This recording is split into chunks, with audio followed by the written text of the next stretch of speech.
नमस्कार प्रिय साथियों, मैं फतेहपाल नायक आप सभी का नायक आईएएस एकेडमी पर हार्दिक स्वागत करता हूं।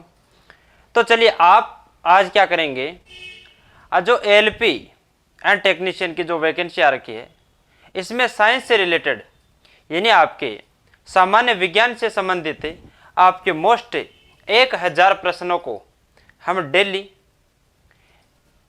एक एक अपने स्टेप से या फिर एक एक अपने पार्ट के अकॉर्डिंग इसको सभी को क्या करेंगे, रोज डेली 1000 प्रश्न को हम इस क्लास के माध्यम से पढ़ेंगे। ठीक है, क्योंकि रेलवे असिस्टेंट लोको पायलट या फिर टेक्नीशियन में जनरल साइंस या फिर सामान्य विज्ञान से संबंधित आपके 25 से 30 क्वेश्चन आते हैं। ठीक है, आपके CBT 1 में भी आते हैं और CBT 2 के अंदर भी आते हैं। तो ये आपके जनरल साइंस है जो कि आपको बहुत मायना रखती है, इसलिए इसको आप हल्के में ना ले, ये भी आपको अच्छी तरीके से समझने की कोशिश करिएगा। तो चलिए आज आप इसका क्या करेंगे, विस्तार पूर्वक एक एक क्वेश्चन करके और सभी का अच्छी तरीके से अध्ययन करेंगे।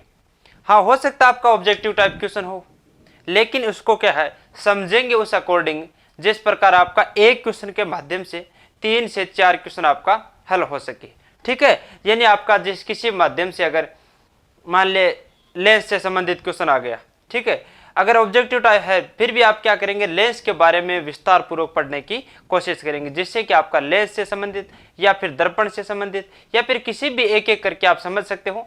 किसी के माध्यम से आपको करना क्या है, जो कि जनरल साइंस का क्वेश्चन आता है उसको आपको गलत नहीं करना है। मोटा मोटी बात आपकी ये है। ठीक है, तो आज का आपका पहला क्वेश्चन क्या रहेगा, जब पानी में नमक मिलाया जाता है, जब पानी में नमक मिलाया जाता है तो निम्नलिखित में से कौन सा परिवर्तन होता है। क्योंकि आपने जब पानी में नमक मिलाया गया, पानी के अंदर नमक मिलाते हो तो इसमें से कौन सा परिवर्तन आता है, क्वथनांक बढ़ता है और जमाव बिंदु घटता है, या फिर क्वथनांक घटता है और जमाव बिंदु बढ़ता है, या फिर क्वथनांक व जमाव बिंदु दोनों घटते हैं, या फिर क्वथनांक व जमाव बिंदु दोनों बढ़ते हैं। ठीक है, बिंदु दोनों बढ़ते हैं। तो इसके बारे में आप देखेंगे, जब पानी है, जब आपका पानी क्या है एक तरफ से शुद्ध है और उसमें आप क्या करेंगे, इसमें अगर आप क्या करेंगे मिलाएंगे, किसी अशुद्धि को मिलाएंगे। ठीक है, जैसे शुद्ध जल में आप अशुद्धि के रूप में आप किसको मिलाओगे, नमक को मिलाओगे। ठीक है, तो अशुद्धि के रूप में नमक को मिलाने पर पानी का क्वथनांक है, जो पानी का क्वथनांक है जो कि बढ़ जाएगा। ठीक है, साधारण पानी की अपेक्षा नमक डाले पानी का क्वथनांक है जो कि बढ़ जाता है। ठीक है, और उसका जमाव बिंदु है जो कि घट जाता है ना, उसका जमाव बिंदु घट जाता है। तो इसलिए आपका ऑप्शन नंबर ए क्या हो जाएगा, सही हो जाएगा कि अगर पानी के अंदर आप नमक मिलाओगे तो उसका है क्वथनांक है जो कि बढ़ जाएगा और जमाव बिंदु आपका घट जाएगा। ठीक है, इसका प्रैक्टिकली अनुभव भी आपने कर रखा होगा, तो आप आसानी से समझ सकते हैं इसके क्वथनांक घटता है, यानी आपका नमक मिलाने से क्वथनांक घटने का कोई प्रावधान नहीं है। क्वथनांक का जमाव बिंदु दोनों घटने का, जमाव बिंदु तो नहीं घटेगा। ठीक है, जमाव बिंदु अच्छा दोनों बढ़ेंगे, बढ़ेगा तो जमाव बिंदु तो नहीं बढ़ेगा। इसमें बोल रहा है क्वथनांक व जमाव बिंदु दोनों घटेंगे, तो क्वथनांक आपका क्या होगा, नमक मिलाने पर क्वथनांक जो कि बढ़ेगा। ठीक है, इसके बाद में दूसरा क्वेश्चन आप देखिए, अगला क्वेश्चन देखिए, कमरे में रखा, यहां से देखिए, कमरे में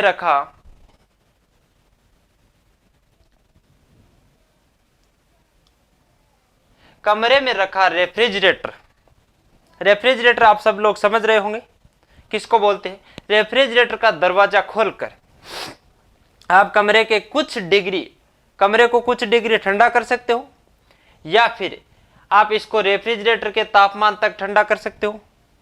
इसका कहने का मतलब है कि जितना टेम्परेचर आपके रेफ्रिजरेटर का है उतना आप रेफ्रिजरेटर का दरवाजा खोलकर रूम का कर सकते हो।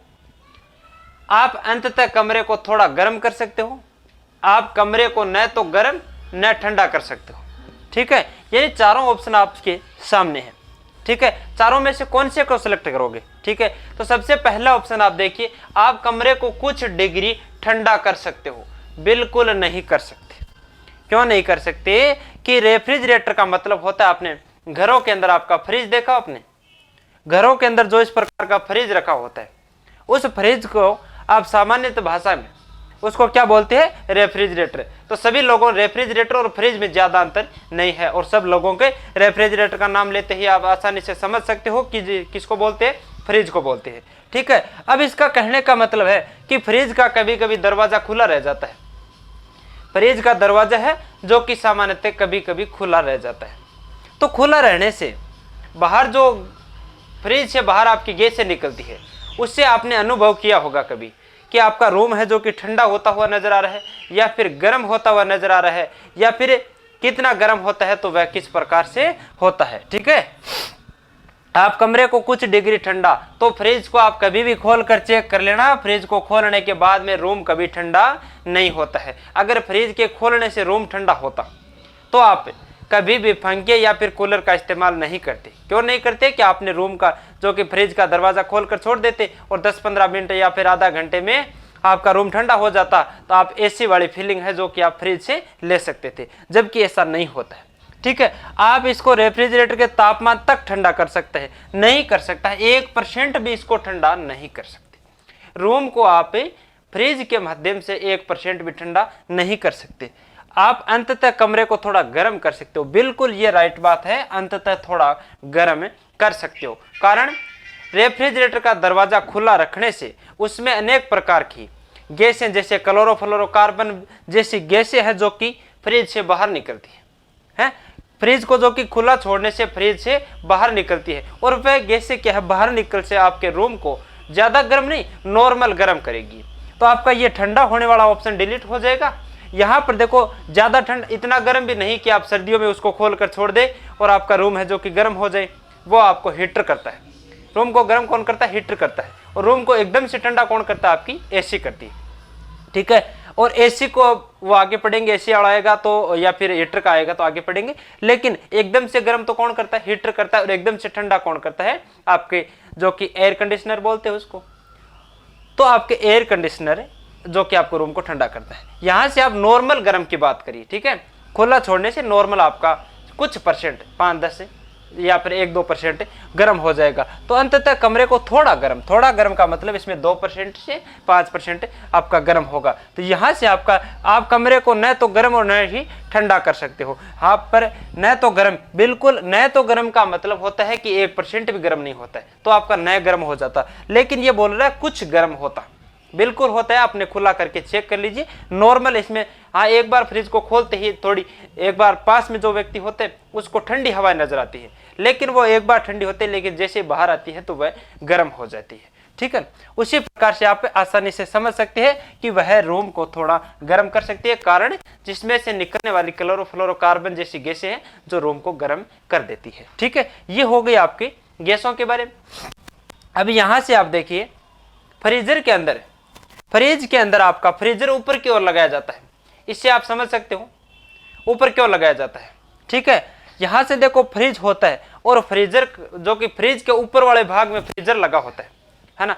उसमें आपने देखा होगा कि फ्रीजर ऊपर की ओर लगाया जाता है, नीचे भी तो लगा सकते हैं। इसका कारण क्या है, यानी आपने देखा है ऊपर वाले बॉक्स को अंदर आपने जो ज्यादा आपने जमाने की आवश्यकता होती है, अगर आपने क्या है बर्फ जमाने की अगर जरूरत होती है, उसको आप कौन से बॉक्स में रखते हो, ऊपर वाले में। क्यों रखते हो, क्योंकि ऊपर हमेशा क्या होता है, फ्रीजर लगा होता है। उसके कारण आप किसी वस्तु को ज्यादा ठंडा करना हो या फिर बर्फ वगैरह जमाना हो तो आप ऊपर वाले बॉक्स में रखते हो। उसका कारण यही होता है कि ऊपर वाले बॉक्स के अंदर जो कि आपकी बर्फ है जो जल्दी जमती है, ऊपर वाला जो कि ठंडा जल्दी होता है, नीचे यहाँ पर जो कि कुछ देर के बाद में या फिर आपको नॉर्मल ठंडा करना हो उसको आप नीचे वाले बॉक्स में रखते हो। ऊपर वाले में रखने का रीजन यही, क्योंकि आपके फ्रिज के अंदर ऊपर वाले पार्ट के अंदर आपका बॉक्स के अंदर फ्रीजर लगा होता है। तो यहाँ पर आपका सबसे मेन बात यह है कि यहाँ पर फ्रीजर ऊपर क्यों लगाया जाता है, यहाँ पर फ्रीजर नीचे क्यों नहीं लगाया जाता है। तो इसका कारण यह है कि हमारी ठंडी गैसें फ्रीजर के द्वारा हमारी ठंडी गैसें निकलती है। ठीक है, उस ठंडी गैसें हमेशा क्या होती है, भारी होती है। ठंडी गैसें क्या होती है, हमेशा भारी होती है। तो भारी होने के कारण इसको ऊपर लगाया जाता है, ताकि ये जैसे ही फ्रिज के अंदर फैलेगी, ठंडी गैसें फैलेगी, तो ये तो भारी होती है, और भारी होती है तो ऊपर से क्या होगा, जो व्यक्ति भारी होता है वह ऊपर थोड़ी जाएगा, जो व्यक्ति भारी होता है वह हमेशा ऊपर न जाके हमेशा कहाँ आता है, नीचे आता है। कहाँ आता है, नीचे की ओर आता है। तो जो भारी होगा तो भारी गैसें यहाँ ऊपर से चलना प्रारंभ करेगी और जैसे जैसे भारी तो कहाँ आएगी, नीचे की तरफ आएगी और यहाँ तक इस पार्ट तक आपके आके और नीचे तक सभी फ्रूट वगैरह या फिर कोई भी अगर वस्तु जिसने आपने फ्रिज के अंदर रख रखा है उन सभी को क्या कर देगी, ठंडा कर देगी। ठीक है, देखो यहाँ पर फ्रीजर लगाना मना क्यों है, नीचे वाले के अंदर अगर फ्रीजर लगा देते तो गर्म जो कि आपकी ठंडी गैसें तो भारी होती है और भारी होती है तो इसका मतलब ये इस पार्ट से ऊपर, इस भाग से ऊपर जाती नहीं, क्योंकि वो तो भारी होती है और यहाँ से निकलेगी तो यहीं ही यानी वजन के कारण नीचे बैठती जाएगी। तो यानी आपके ऊपर वाला पार्ट है जो कि आपका कभी भी ठंडा नहीं होता। इस कारण फ्रीजर ऊपर की ओर लगाया जाता है। कारण यही है, ठंडी गैसें भारी होने के कारण ऊपर लगाया जाता है। इसका सेकंड ऑप्शन एक और बनता है कि हमारे रूम के अंदर रोशनदान ऊपर की ओर क्यों लगाए जाते हैं। घरों के अंदर, आपके कमरों के अंदर आपने देखा है कि आपके जो कि मेन डोर होता है, गेट होता है, उसके ऊपर एक रोशनदान लगाया जाता है। ठीक है, रोशनदान का मतलब एक छोटा गेट, और वो छोटा गेट हमेशा ऊपर सीलिंग के आसपास में लगाया जाता है। तो उसका रीजन क्या है, तो इसका सेम इसका विपरीत क्रम होता है कि उसको ऊपर की ओर क्यों लगाया जाता है। तो रोशनदान का मतलब यही होता है कि रूम की गर्म गैसों को बाहर निकालना, रूम की गर्म गैसों को हमारे रूम से बाहर निकालना। ठीक है, तो रूम से बाहर निकालने के लिए उसको ऊपर क्यों लगाया जाता है, नीचे भी तो लगा सकते हैं, यानी नीचे भी तो लगा सकते हैं। जैसे आपका मेन डोर है तो मेन डोर आपका नीचे फर्श के आसपास में होता है और आपके जो कि विंडोज वगैरह है ये भी फर्श के जो कि थोड़ा बहुत ऊपर होता है। तो विंडोज के आसपास में रोशनदान क्यों नहीं लगाते, तो इसका मेन रीजन यही है, इसका मेन कारण यही है कि जैसे जिस प्रकार ठंडी गैसें आपकी भारी होती है तो ये हमेशा नीचे की ओर प्रस्थान करती है। ठंडी गैसें भारी होने के कारण नीचे की ओर प्रस्थान करती है और गर्म गैसें हल्की होने की वजह से ऊपर की ओर प्रस्थान करती है। ठीक है, जिसी प्रकार आप देख सकते हैं कि जैसे गर्म गैसें यहाँ से नीचे फैलती है तो यह इसका उठाव कहाँ से होगा, ऊपर की तरफ चलेगा। गर्म गैसें हमेशा किस दिशा में चलती है, ऊपर की ओर चलती है। तो जिस प्रकार आपका नीचे आपने रोशनदान लगा रखा है, ठीक है, तो उस रोशनदान में तो गर्म गैसें जाएगी नहीं और गर्म गैसें कहाँ उठेगी, ऊपर की तरफ चलेगी। तो ऊपर आपका अगर रोशनदान नहीं है तो वह गर्म गैसें रूम के अंदर ही रहेगी, क्योंकि वह जब भारी होकर नीचे रोशनदान में जाएगी उससे पहले तो रूम के अंदर आपकी किसी न किसी प्रकार की कोई दिक्कत हो जाएगी। तो इसके लिए आपका रूम का रोशनदान ऊपर की ओर रखा जाता है। कारण यही है कि गर्म गैसें हल्की होने के कारण ऊपर की ओर उठती है और ऊपर की ओर उठते जैसे आपके रोशनदान के आसपास जाती है तो रोशनदान के थ्रू यानी आपके रूम से बाहर चली जाती है, जिससे कि आपका रूम है जो कि नॉर्मल टेम्परेचर पर रहता है, न ज़्यादा गर्म न ज़्यादा ठंडा। ठीक है, बाकी इससे ज़्यादा अगर ठंडा करना हो तो आपको एसी लगाना पड़ेगा। ठीक है, यहाँ पर आपका रोशनदान से रिलेटेड ऐसा नहीं है कि रोशनदान को आप नहीं लगाए तो आपका रूम ठंडा या गर्म हो सकता है, इसका कोई प्रावधान नहीं है। ठीक है, तो ये हो गया आपका फ्रीजर से रिलेटेड संबंधित जो कि क्वेश्चन आपका 3-4 प्रकार से बनता है उन सभी के बारे में। यानी आप दूसरी बात, फ्रिज की जो कि आपके कितने वाट का होता है, तो सामान्य घरेलू फ्रिज आपका 100 से 200 वाट का होता है। इसको आप ज़्यादा ऐसे ना ले कि ये ज़्यादा भारी होता है, इसको चलाने से ज़्यादा कुछ हो जाएगा। तो इसको आप नॉर्मल घरेलू फ्रिज है जो कि आपका 100 से 200 वाट का होता है। तो इसका अगर एक आप सोच रहे होंगे कि ये अगर लगातार घरों के अंदर ये कहाँ पर चलता है, 24 घंटे चलता है, फ्रिज है जो कि घरों में आपका 24 घंटे चलता है, तो बहुत सारों के मन में ये सवाल पैदा हो रहा होगा कि 24 घंटों में क्या पता कितनी विद्युत खपत करता होगा। तो इसका रीजन ये फ्रीजर लगातार चलने से आपकी विद्युत खर्च नहीं करता। जैसे में एक बार आपकी क्या हो जाएगी, लगाते ही फ्रीजर है जो अपने आप गर्म हो जाएगा, ठीक, ठंडा हो जाएगा। ठंडा होने के बाद में ये हमेशा 24 घंटा लगातार नहीं चलता रहता है। ठीक है, तो इसके एक कारण इसमें एक थर्मोस्टेट लगा होता है, इसके अंदर एक थर्मोस्टेट लगा हुआ होता है। तो उसका थर्मोस्टेट का कार्य क्या होता है, थर्मोस्टेट का कार्य होता है टेम्परेचर को नियत स्थिति रखना। तो टेम्परेचर को स्थित रखने के लिए आपको क्या फ्रीजर के अंदर लगाया जाता है। और फ्रिज जैसे ही आपने जितने पॉइंट के अंदर कर रखा है, यानी आपका मान लीजिए 5 degree, 6 degree, 10 degree, 8 degree, 20 degree, कितने भी डिग्री पर जितने पर आपको ठंडा की जो कि पॉइंट पर रख रखा है, इसके अंदर एक स्विच आता है, ठीक है, एक रेगुलेटर आता है, उसके द्वारा आप फ्रिज को चाहे जितना गर्म या ठंडा कर सकते हो। अगर आपको नॉर्मल ठंडा चाहिए तो आप 2 पे या 4 पर कर सकते हो, आप ज़्यादा अच्छे 6 पे, 5 पे, इस प्रकार कर सकते हो। ठीक है, तो उसके बजाय अगर थर्मोस्टेट लगा होता है आपका जैसा ही आपने मान लीजिए 10 डिग्री तक इसको टेम्परेचर करके रखा है, सेट कर रखा है, तो जैसे ही 10 डिग्री होगा, 10 डिग्री ठंडा होगा, उस समय मान लीजिए इसमें 10 डिग्री, ऐसा नहीं बोल रहा हूं मैं 10 डिग्री होगा क्योंकि ये तो माइनस में चलता है, ठीक है ना। तो अगर इसका रीजन यही है कि जैसे ही जितनी आपने टेम्परेचर आपने सेट कर रखा है उतने पर जाते ही ये अपने आप बंद हो जाएगा, अपने आप क्या हो जाएगा, बंद हो जाएगा। और बंद होने का मतलब बंद हो जाएगा, और जैसे ही इसकी जो कि बंद होने पर तो आपको पता है कि बंद होने पर तो टेम्परेचर अपने आप नीचे आएगा, और नीचे आएगा जैसे ही यहाँ पर देखो 10 से नीचे आते ही ये अपने आप पुनः चालू हो जाएगा। तो इसका कार्य क्या होता है, ये सभी ये अपने आप बंद और चालू करने का कार्य किसका होता है, आपका थर्मोस्टेट का, ठीक है। तो थर्मोस्टेट का अगर कार्य कभी भी एग्जाम में आए कि थर्मोस्टेट का कार्य क्या होता है, तो इसका तापमान को नियमित रखना, तापमान को बनाए रखना, ठीक है। तो ये हो गया आपका फ्रिज से रिलेटेड। अगला क्वेश्चन आप देखिए, अगला क्वेश्चन देखिए यहाँ से, ठंड के दिनों में लोहे के गुटकों और लकड़ी के गुटकों को प्रातः काल छुए तो लोहे का गुटका ठंडा लगता है, क्योंकि आपने देखो सर्दियों के दिनों में सुबह सुबह आपने लोहे की वस्तुओं को भी आपने टच किया और लकड़ी को भी किया, ठीक है। उस दोनों में आपने एक अंतर महसूस किया होगा कभी, दोनों के अंदर एक अंतर होता है कि लोहे की वस्तु और लकड़ी की वस्तुओं में, दोनों में अंतर अगर कौन सा होता है, देखो लोहे के गुटकों का ताप लकड़ी के गुटकों से कम होता है, ठीक है। तो लोहे और लकड़ी के दोनों के अंदर तो किसी प्रकार का कोई ताप होता नहीं, ठीक है, ताप कभी भी नहीं होता है। तो इसलिए लोहे के गुटके तथा ताप लकड़ी के गुटकों से कम होता है, ऐसा तो बिल्कुल कोई भी सॉल्यूशन नहीं हुआ। लकड़ी की तुलना में लोहा ऊष्मा का अच्छा चालक है, बिल्कुल ये आपका हो सकता है, ठीक है। आगे देखिए, लकड़ी की तुलना, अगर मान लीजिए इससे अगर अच्छा कोई आपका उदाहरण यहाँ पर नीचे मिल जाए तो आप देख लीजिए, लकड़ी की तुलना में लोहा ऊष्मा का खराब चालक होता है, ये आपका गलत हो जाएगा। लोहे का गुटका लकड़ी से भारी है, तो भारी का यहाँ पर आपके पास कोई जिक्र नहीं है। यहाँ पर देखिए, लकड़ी की तुलना में लोहा ऊष्मा का अच्छा चालक है, ठीक है। अगर अच्छा चालक का मतलब ऊष्मा का अच्छा चालक, मान लीजिए किसी गर्म हवा, गर्म या फिर ठंडी हवा चल रही है, उसके अंदर ऊष्मा का अच्छा चालक कौन होता है, ऊष्मा का अच्छा चालक होता है आपका लोहा, ठीक है। यह आपका लोहे का पाइप है, ठीक है, ये लोहे का पाइप है, यहां पर आपका ये लकड़ी का गुटका है, ठीक है।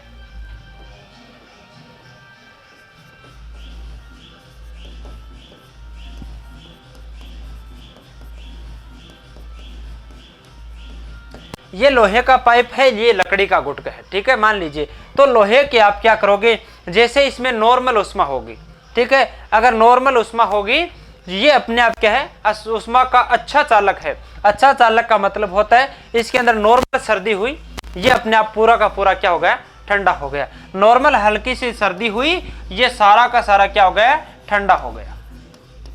लेकिन लकड़ी एक क्या है, ऊष्मा की अचालक है, लकड़ी एक ऊष्मा की क्या है, अचालक होती है। और इसमें कितने भी आपने टेम्परेचर पर इसको ऊष्मा दो, लेकिन हाँ, ये अगर ज़्यादा देने पर अगर ये जल जाएगी, लेकिन इसमें ऊष्मा की क्या है, जो कि एक अचालक है, ठीक है। तो अचालक होने के कारण ये जल्दी से कभी भी गर्म नहीं होगी और अगर जल्दी से ठंडी नहीं होगी, ठीक है। तो यहाँ पर देखो, लोहे को आप कभी भी सर्दियों में बाहर रख के चेक कर लो तो ये ठंडा होगा, तो ठंडा होगा, या फिर गर्मियों में बाहर रखो तो ये गर्म हो जाएगा। लेकिन लकड़ी को आप आसानी से गर्मियों में भी छू सकते हो और सर्दियों में भी छू सकते हो। उसका कारण यही है कि लोहे का पाइप है जो कि ऊष्मा का सबसे अच्छा चालक है, ऊष्मा का सबसे अच्छा चालक है।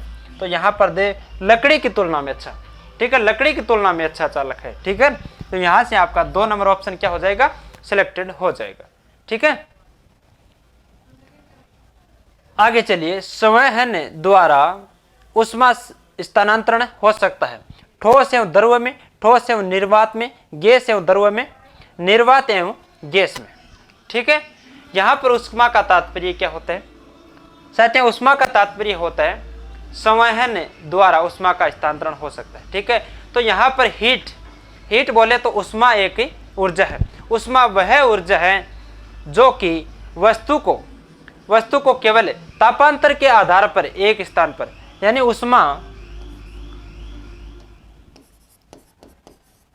ऊष्मा है ऐसी ऊर्जा है जो कि वस्तु को तापांतर के आधार पर एक स्थान से दूसरे स्थान पर परिवर्तन कर सकती है। तापांतर के आधार पर एक स्थान से दूसरे स्थान पर ट्रांसफर कर सकती है। इसका कारण क्या है?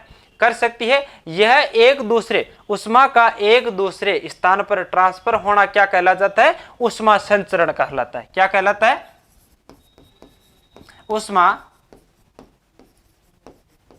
उष्मा संचरण कहलाता है। ठीक है, उष्मा वह ऊर्जा है जो कि तापांतर के कारण एक स्थान से दूसरे स्थान में परिवर्तन हो जाती है और उष्मा का एक स्थान से दूसरे स्थान पर ट्रांसफर होना क्या कहलाता है? उष्मा संचरण कहलाता है। तो यह कितने विधियों से होता है? उष्मा का संचरण 3 विधि द्वारा होता है। उष्मा का संचरण कितनी विधि द्वारा होता है? 3 विधि द्वारा, चालन, संवहन और विकिरण।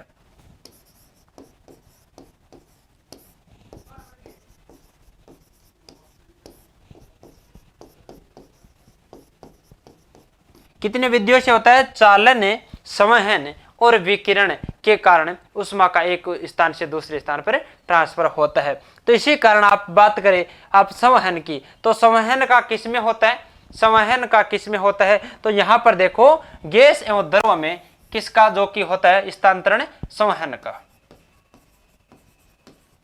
ठीक है, किस में होता है? संवहन। इसी प्रकार वायुमंडल में भी, वायुमंडल है जो भी इसी संवहन के कारण ही गर्म होता है। जबकि ठोस में उष्मा का संचरण चालन विधि द्वारा होता है।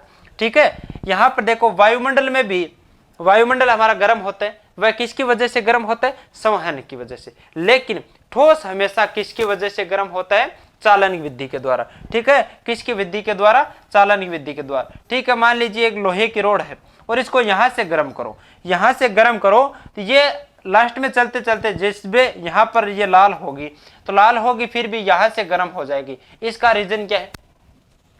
क्योंकि ये आपने देख लिया, मान लीजिए इसको लोहे की रोड को यहां से गर्म करो फिर भी यहां से गर्म हो जाएगी। इसका कारण क्या है? इसका कारण यही है कि उष्मा हमेशा उच्च ताप से निम्न ताप की ओर चलती है।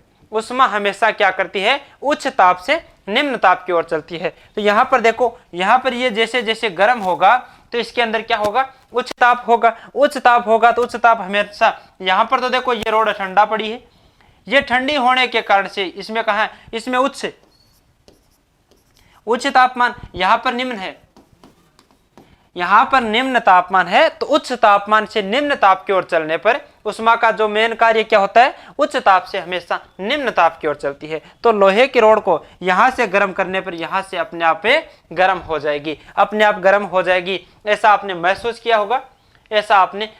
किया होगा, कहा जो कि आपके कई बार क्या करेंगे, सीधी रोड को ले लीजिए और एक सिरा इसका किसी गर्म सिरे पर टच कर दीजिए और उस थोड़ी देर बाद में आपको पीछे से किसी कपड़े की सहायता से पकड़ना पड़ेगा। उसका कारण क्या है? कि यह उच्च ताप से निम्न ताप की ओर चलता है, उसके कारण यह सिरा भी गर्म हो जाएगा। अब इस प्रक्रिया को क्या कहते हैं?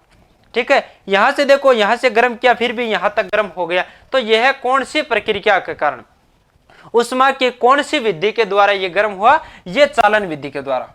ठीक है, ये आपका चालन विधि के कारण। तो ठोस में हमेशा कौन सी विधि कार्य करती है? जो कि आपके उष्मा का ठोस के अंदर चालन विधि कार्य करती है। तो आप इसमें मान सकते हैं, इसमें आपका 2 से 3 क्वेश्चन तैयार हो सकता है कि हमेशा टेम्परेचर है, उष्मा हमेशा, हीट हमेशा उच्च ताप से निम्न ताप की ओर चलता है, और ठोस में आप कौन सी कार्य विधि कार्य करती है? चालन विधि कार्य करती है। ठीक है, अगला क्वेश्चन देखिए, थर्मोस्कोप प्रारंभिक थर्मामीटर का आविष्कार किसने किया? तो यहां पर देखिए, सर क्रिस्टोफर रेन, या फिर चार्ल्स एफ रिसर्च, या फिर गैलीलियो, या फिर बेनो गुटेनबर्ग। ठीक है, यहां से आप मान सकते हो कि सर्वप्रथम थर्मोस्कोप या फिर प्रारंभिक थर्मामीटर का आविष्कार किया सर गैलीलियो गैलीलियो ने किया था। ठीक है, गैलीलियो ने 1593 में, कब किया था? 1593 में थर्मोस्कोप प्रारंभिक थर्मामीटर का आविष्कार किया था। ठीक है, यहां से इसको आप गैलीलियो को खगोल विज्ञान का जनक भी माना जाता है। ठीक है, गैलीलियो को खगोल खगोल विज्ञान का जनक भी माना जाता है। ठीक है, यहां पर आप समझ सकते हो थर्मोस्कोप का अगर जो कि आविष्कार किया तो किसने किया? गैलीलियो ने। ठीक है, तो चलिए अगला क्वेश्चन देखिए। यहां पर आप एक बात समझेंगे, पानी के एक गिलास में बर्फ का एक टुकड़ा तैर रहा है। ठीक है, यहां से आप इसके जो कि चित्र के माध्यम से समझ सकते हो, पानी के एक गिलास में एक बर्फ का टुकड़ा तैर रहा है। जब बर्फ पिघलती है का मतलब यहां होता है कि बर्फ 100% पूरी की पूरी पिघल जाती है। तो पानी के स्तर पर क्या प्रभाव होगा? पानी के स्तर पर क्या प्रभाव पड़ेगा? यहां से देखो, ये आपको गिलास दिख रहा है। ठीक है, यहां से आपको गिलास दिख रहा है, इसके अंदर है जो कि बर्फ का टुकड़ा तैर रहा है। ठीक है, बर्फ का टुकड़ा तैर रहा है, तो इसका कहने का मतलब यह है कि ये अभी तो आपको बर्फ का टुकड़ा दिख रहा है। जैसे ही बर्फ को टुकड़े को आप 10 या 15 मिनट तक गिलास के अंदर छोड़ते हो, उसके बाद में ये अपने आप ही पिघल जाता है। बर्फ का टुकड़ा कितनी देर रहेगा? पिघल जाएगा। तो उसका कहने का मतलब यह है कि यह बर्फ का टुकड़ा पूर्णतया पिघल जाएगा।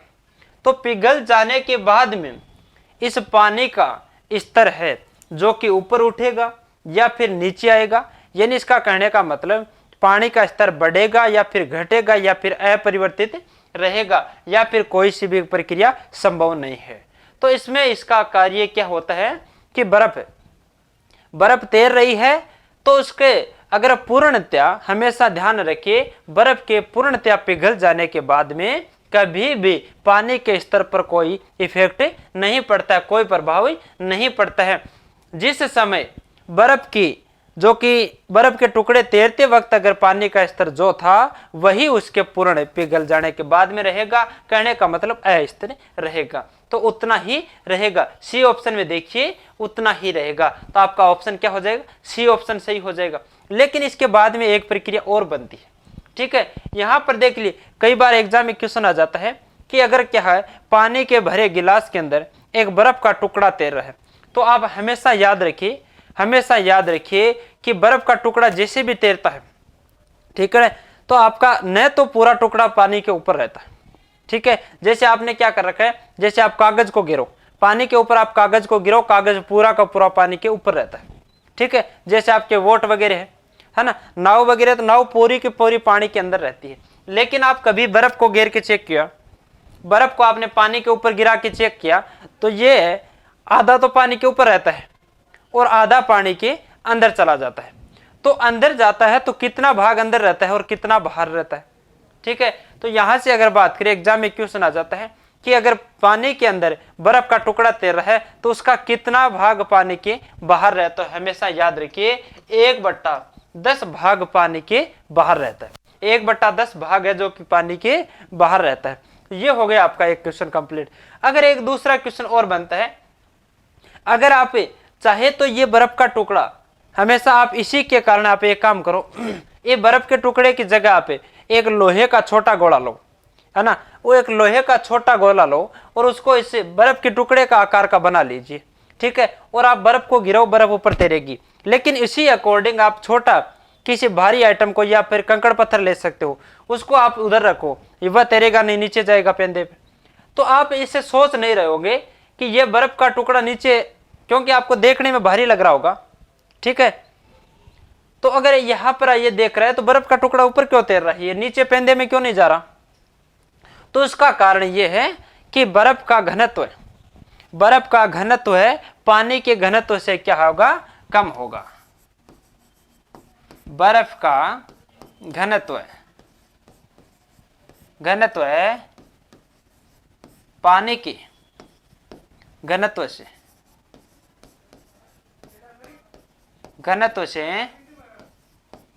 कम होने के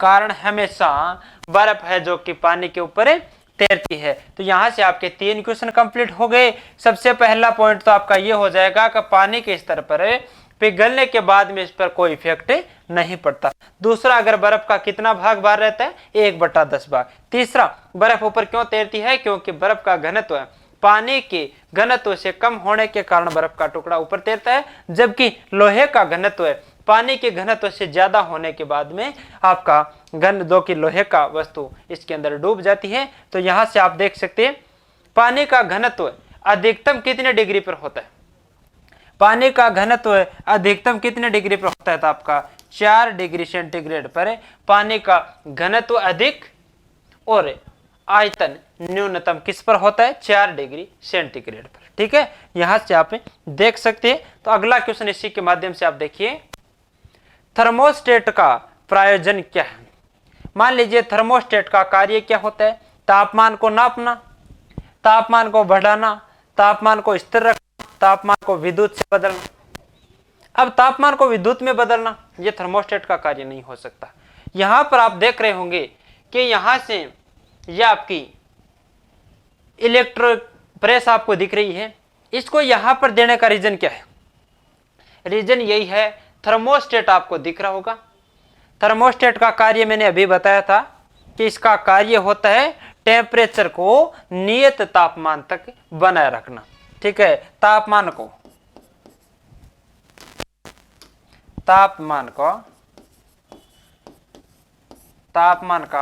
स्तर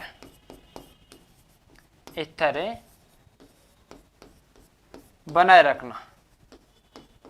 ठीक है, तापमान का स्तर बनाए रखना। तापमान का स्तर किस प्रकार बनाया जाता है, तो आपका क्या होता है, मैंने अभी बताया था। तो ये आपका थर्मोस्टेट कहाँ कहाँ पर यूज होता है, यहाँ पर आपका इलेक्ट्रिक प्रेस के अंदर, या फिर फ्रिज के अंदर, या फिर ऐसा उपकरण जिसके अंदर तापमान नियत आपको रखने की आवश्यकता हो, उसके अंदर आप लगा सकते हो। ठीक है, तो लगा सकते हो। इसके अंदर यहाँ पर क्यों लगाते हो, प्रेस के अंदर क्यों लगाते हो, तो इसका रीजन यही है कि आपने कपड़ों के अंदर प्रेस करते हो, उस समय आपने देखा होगा कि आपको इतना ही गर्म करना है, प्रेस को इतना ही गर्म करना है जितना अपने कपड़ों के अंदर प्रेस हो जाए और कपड़ा पे जले नहीं। तो इसके कारण इसमें थर्मोस्टेट लगाया जाता है और इसका कार्य होता है टेम्परेचर नियत इस प्रकार रखता है कि जैसे आपको कितनी जरूरत है उसको आपने सेट करके रखा है। इसके अंदर एक बीच के अंदर एक आपको बटन दिख रहा होगा। ठीक है, इसके माध्यम से यहाँ पर देखो, इसको आप फुल भी कर दोगे तो भी आपका जो कि आपकी नई वाली आ रखी है ना, अब जो कि वर्तमान के अंदर जो भी फ्रेश है इसके अंदर ये अपने आप सभी के अंदर लगा हुआ होता है। ठीक है, आजकल जो इसके बिना वाली तो आएगी नहीं, थर्मोस्टेट बिना वाली तो कोई सी है ही नहीं आजकल। पुराने टाइम में होती थी, पुराने टाइम में ये भी होती थी, लाइट वाली भी होती थी और वह कोयले वाली भी। तो कोयले वाले से तो उतनी ज्यादा जलने की संभावना नहीं रहती, लेकिन लाइट वाली के अंदर आपका थर्मोस्टेट नहीं आता था, तो उसका जो कि नहीं आने के कारण इसमें नुकसान सबसे बड़ा, आप मान लीजिए कपड़े के ऊपर फ्रेश करते करते आपका फोन आ जाता है या फिर और भी कोई काम हो जाता है, आपने शर्ट के ऊपर फ्रेश को छोड़कर चले गए और जैसे ही आप वापस आए उस समय आपका शर्ट है जो कि जहां पर फ्रेश रखी थी वहां से शर्ट गायब है। ठीक है, शर्ट पूरी तरीके से गायब है और यह जो कि शर्ट का कपड़ा है जो कि फ्रेश के नीचे की साइड चिपक रखा हो, तो उसको आप जैसे उतारोगे वह पूर्णतया उतरेगा नहीं है, और नहीं उतरेगा तो इसका कारण फ्रेश का भी नुकसान, शर्ट का नुकसान, तो ये आपका कितना नुकसान हो गया। तो इसके लिए आजकल नई जनरेशन के अंदर जो भी आप जितनी भी फ्रेश है उसके अंदर थर्मोस्टेट लगा हुआ होता है, और इसका थर्मोस्टेट का कार्य ये होता है कि ये टेम्परेचर को इतना नियत रखता है कि आप फ्रिज को आप शर्ट के ऊपर छोड़कर जा सकते हो, और जैसे ही शर्ट जलने की जो कि कंडीशन आएगी, ऐसा लगेगा कि शर्ट अब जलेगा, इतना टेम्परेचर अधिक हो रखा है, तो इसका कारण फ्रिज जो कि आपका जो कि इलेक्ट्रिक इस्त्री बोलते हैं इसको, तो ये फ्रेश आपकी जैसे ही शर्ट जलने वाली कंडीशन आएगी उससे पहले स्वतः ही बंद हो जाएगी। ठीक है, अपने आप ही बंद हो जाएगी, और जैसे ही ज्यादा ये मान लीजिए शर्ट फ्रेश नहीं होने की कगार वाली जो कि कंडीशन आएगी उससे पहले वापस से चालू हो जाएगी। तो इसका कहने का मतलब ऑटो, ठीक है, ऑटो कंडीशन वाली जो कि मशीन आपको दिख रही है ये अपने आप तो चालू हो जाती है, यानी आपको करना क्या होगा, आपको सॉकेट के अंदर लगाकर आपको बटन ऑन करना है और ऑन करना है। और इसका कार्य क्या होता है, इसका कार्य तो ये होता है आपको नॉर्मल आप जितना यानी कपड़ों के अकॉर्डिंग आपने सेट कर रखा हो, क्योंकि बहुत सारों को नॉर्मल ठंडा गर्म चाहिए और क्या किसी को ज्यादा गर्म चाहिए, तो उसके लिए ये लगाया गया है। ठीक है, तो यहां से आप मान लीजिए किसी 2 नंबर पे या 4 नंबर पे लगा सकते हो, लेकिन इसको आप फुल भी कर दोगे तो भी आपका शर्ट नहीं जलेगा। तो ये किसकी बदौलत है? थर्मोस्टेट का। ठीक है, किसका बदौलत है? थर्मोस्टेट का। तो ये आपका हो जाएगा फ्रेश, और फ्रेश के बाद में आपका मेन रीजन था थर्मोस्टेट के बारे में समझना। चलिए, तो इसके बारे में आपने अच्छी तरीके से समझ लिया। तो इसका कार्य क्या होता है? तापमान को स्थिति रखना। सी ऑप्शन में आपको दिख रहा है तापमान को नियत रखना या फिर स्थित रखना, बनाए रखना। यहां पर आपको न तो ज्यादा गर्म न ज्यादा ठंडा, नॉर्मल जितना आपने सेटिंग कर रखा है उससे आपको 1% भी आगे जाने पर अपने आप बंद हो जाएगी और 1% नीचे आते अपने आप चालू हो जाएगी। ठीक है,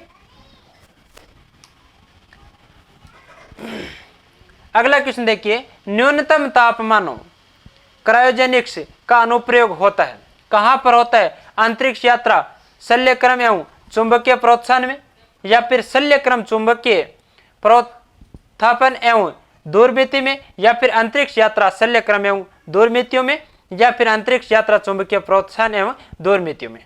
ठीक है, तो यहां पर आपका निम्न ताप का मतलब क्या होता है? निम्न ताप यानी निम्न ताप, निम्न ताप का मतलब आपका 0 से 50 डिग्री के अंदर, 0 से 50 डिग्री के अंदर टेम्परेचर पर आपको कहां पर आवश्यकता होती है? यहां पर आपका रॉकेटों द्वारा, यानी आप रॉकेटों के अंदर इसका क्रायोजेनिक्स का उपयोग किया जाता है। तो इस टेम्परेचर का क्रायोजेनिक का उपयोग कहां पर किया जाता है? रॉकेटों के अंदर। कहां पर किया जाता है? रॉकेटों आदि के अंदर किया जाता है। तो इसका प्रयोग ईंधन को बहुत कम तापमान पर भरा जाता है। इसके कारण इसका उपयोग है जो कि अंतरिक्ष यात्रा शल्यक्रम एवं चुंबकीय प्रोत्थापन में किया जाता है। तो आपका ऑप्शन नंबर क्या हो जाएगा? ए सही हो जाएगा। ठीक है, ए सही हो जाएगा। ठीक है, चलिए अगला क्वेश्चन देखिए, जब पानी को 0 डिग्री से 10 डिग्री तक गर्म किया जाता है तो इसका आयतन बढ़ता है, घटता है, या फिर नहीं बदलता, या फिर पहले घटता है फिर बढ़ता है? पहले घटता है फिर बढ़ता है, या फिर बढ़ता है या फिर घटता है नहीं बदलता? तो इसका रीजन आपने अच्छी तरीके से समझा होगा कि जब पानी का 0 डिग्री से 10 डिग्री तक गर्म होता है, ठीक है, मान लीजिए ये 0 डिग्री है, ये 1 है, 2 है, 3, 4, 5, ऐसे करते करते आपने 10 डिग्री टेम्परेचर तक आपने गर्म किया। तो यहां पर देखो बात की है आयतन की, आयतन घटेगा या फिर बढ़ेगा? ठीक है, तो अधिकतर द्रवों को गर्म करने पर इसका आयतन है जो कि बढ़ता है। ठीक है, अधिकतर द्रवों को गर्म करने पर इसका आयतन जो कि बढ़ता है, लेकिन 0 से 4 के बीच में, 0 डिग्री से 4 डिग्री के बीच में आपके जल की कंडीशन एकदम से विपरीत होती है। एकदम से क्या होती है? विपरीत होती है। तो यहां पर 0 से 4 तक, 0 से 4 तक तो क्या होता है आपका? 0 से 4 तक तो आपका उल्टा क्रम चलता है। तो इसमें 0 से 4 तक तो आपका क्या होगा? टेम्परेचर घटेगा। यहां पर देखो 0 से 4 तक तो टेम्परेचर क्या होगा? टेम्परेचर नहीं, सॉरी, आपका आयतन घटेगा, क्योंकि घनत्व क्या होगा? बढ़ेगा। घनत्व बढ़ेगा, और घनत्व बढ़ेगा तो आयतन क्या होगा? एकदम से विपरीत होता है। तो जब 0 डिग्री से 4 डिग्री तक, 0 डिग्री से 4 डिग्री तक हमारा घनत्व है जो कि बढ़ता है, और आपका आयतन है जो कि घटता है। और जैसे 4 डिग्री पर आपका अधिकतम अगर घनत्व की बात करें तो जल का अधिकतम घनत्व है, जल का अधिकतम घनत्व कितने डिग्री पर होता है? जल का अधिकतम घनत्व कितने डिग्री पर होता है? 4 डिग्री पर। तो ये हो जाता है आपका 4 डिग्री। ठीक है, 4 डिग्री हो जाता है। तो जैसे 0 से 4 डिग्री पर आपका घनत्व जाता है, तब तो आपका घनत्व क्या है? बढ़ता जाता है। और जैसे 4 डिग्री से आगे चलेंगे, 4 डिग्री से आगे चलेंगे, देखो ये हो जाता है आपका आयतन, और ये हो जाता है आपका घनत्व है। तो 4 तक तो घनत्व आपका क्या होगा, बढ़ेगा बढ़ेगा और आपका आयतन घटेगा। और जैसे ही 4 से आगे आप चलेंगे, हमें कितने डिग्री गर्म करना है, 10 डिग्री। कितना डिग्री गर्म करना है, 10 डिग्री। तो 4 से आगे जैसे चलेंगे तो आपका घनत्व तो क्या होगा, घनत्व तो क्या होगा, घटेगा और आयतन क्या होगा, बढ़ेगा। तो घनत्व क्या होगा, घटेगा और आयतन क्या होगा, बढ़ेगा।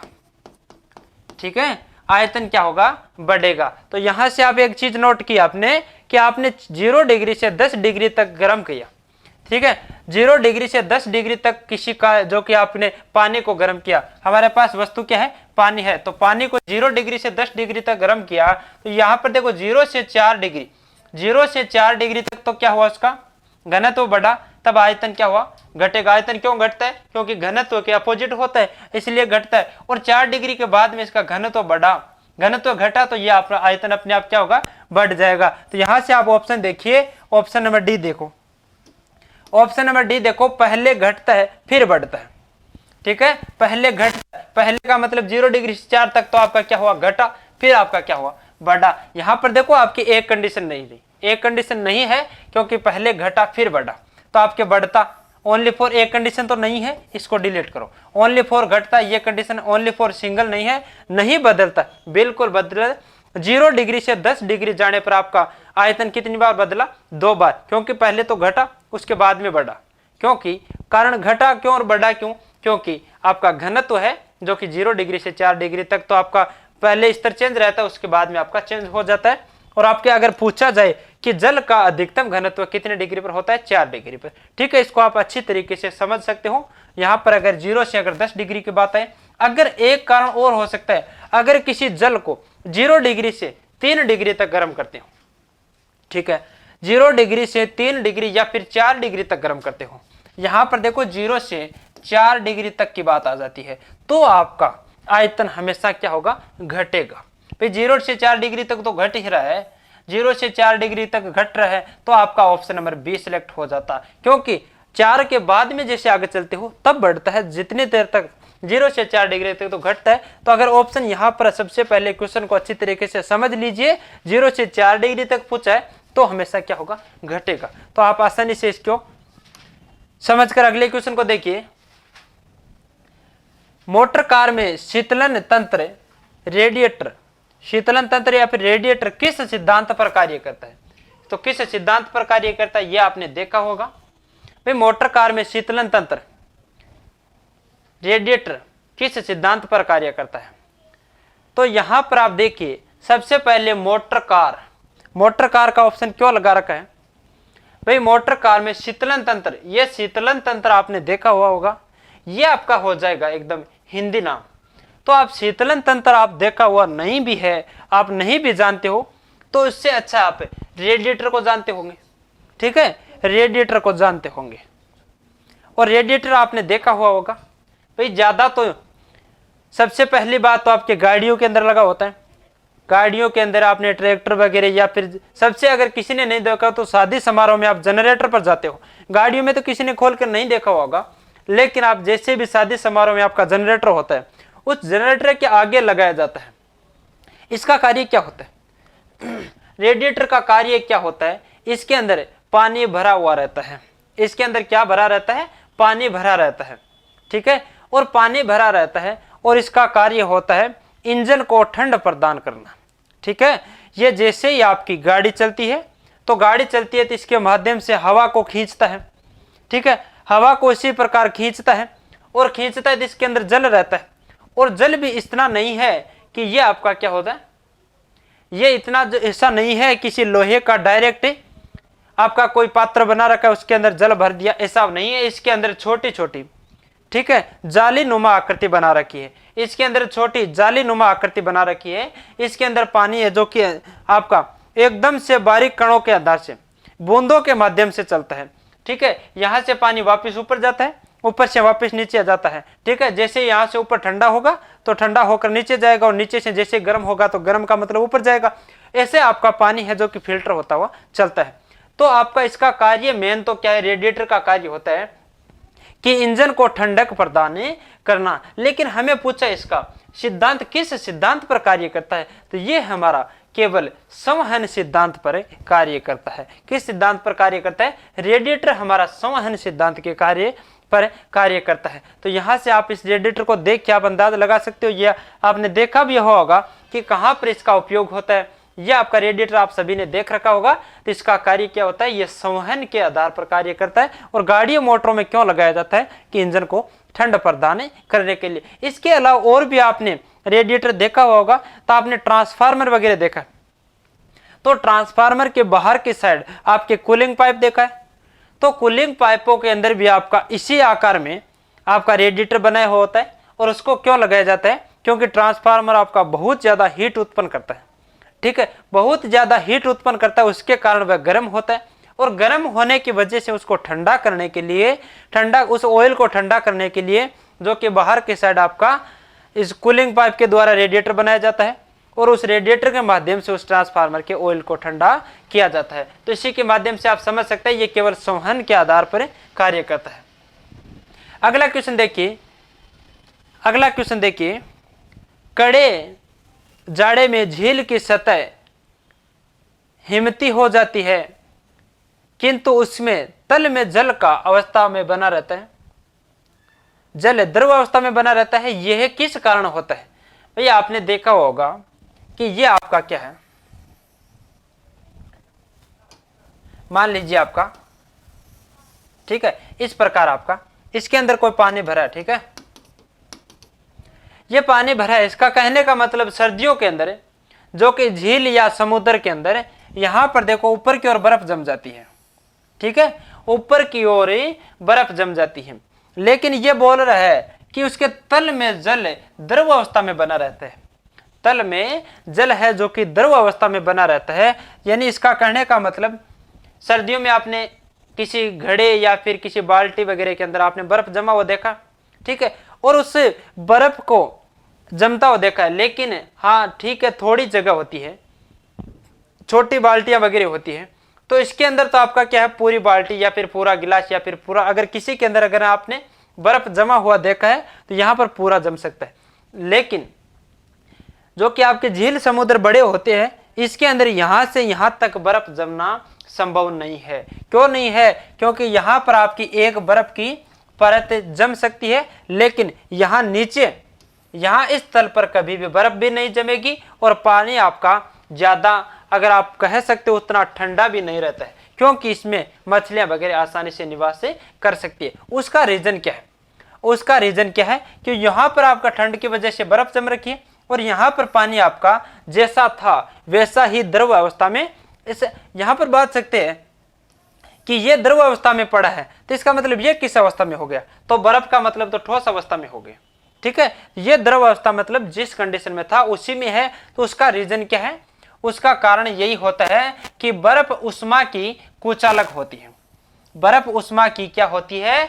कुचालक होती है, ठीक है। बर्फ उष्मा की कुचालक होती है, जिसके कारण उष्मा की कुचालक बोले तो उष्मा जैसे ही समुद्र के अंदर प्रवेश करेगी, जैसे ही समुद्र के अंदर प्रवेश करेगी, ये क्या होती है, जो कि बर्फ है उष्मा की क्या होती है? कुचालक होती है। कुचालक होती है तो इसमें जो कि आपके उष्मा यहां पर गिरेगी और यहां पर ये अपने आप अवशोषित कर लेगी, उष्मा को यहां तक नहीं जाने देगी, ठीक है, यहां तक नहीं जाने देगी। और यहां तक उष्मा नहीं पहुंचेगी तो ये पानी हमेशा कभी भी नहीं जमेगा, ठीक है। यहां पर देखो उष्मा का कार्य होता है बाह्य संचरण से रोकती है, ठीक है। उष्मा क्या है? जो बर्फ आपकी, जो कि उष्मा का बाह्य संचरण से रोकती है। तो ये आपके सबसे बड़ा कारण यह है कि बर्फ उष्मा की कुचालक होती है। बर्फ उष्मा की क्या होती है? कुचालक होती है, जिस कारण से अगर मान लीजिए इसमें जो कि क्वेश्चन चेंज होकर थोड़ा ऐसा पूछ सकता है कि इस प्रकार पूछ सकते हैं कि यहाँ पर सर्दियों में या फिर जाड़े के दिनों में या फिर सर्दियों में, या फिर ऐसा पूछ सकते हैं कि जाड़े के दिनों में अगर इतनी ज्यादा ठंड होने के बाद में भी मछलियां आराम से कैसे रह लेती हैं। भाई मान लीजिए अगर मछलियां होती है, जैसे पानी के अंदर तो आसानी से तैर सकती है और घूम सकती है, फिर सकती है, लेकिन मान लीजिए कभी भी इस प्रकार जैसे बर्फ जमती है और इस बर्फ के अंदर आप किसी भी मछली को पैक करके रखो, अगर इसमें मान लीजिए पानी के अंदर मछली जम गई, ठीक है, तो मछली जम गई तो मान लीजिए कितनी देर तक वह रह सकती है? 1-2 मिनट रख सकती है, उसके बाद में तो उसको मरना पड़ेगा। लेकिन आपने कभी देखा है सर्दियों में आपको मछलियों को मरते हुए देखा है? इस कारण यही होगा कि इसका क्वेश्चन थोड़ा चेंज हो सकता है कि सर्दियों में मछलियां आराम से क्यों रह सकती है, तो उसी का भी यही कारण होगा कि बर्फ है जो कि आपके ऊपरी सिरे पर रहती है, नीचे ये जो आपके तापमान को नहीं जाने देती है, इसके कारण मछलियां आराम से आपका निवास कर सकती है। ठीक है, अगला क्वेश्चन देखिए, निम्नलिखित में से कौन सी एक ऊष्मा की इकाई नहीं है? वे कैलोरी नहीं है, या फिर किलो जूल, या फिर किलो कैलोरी, या फिर वाट।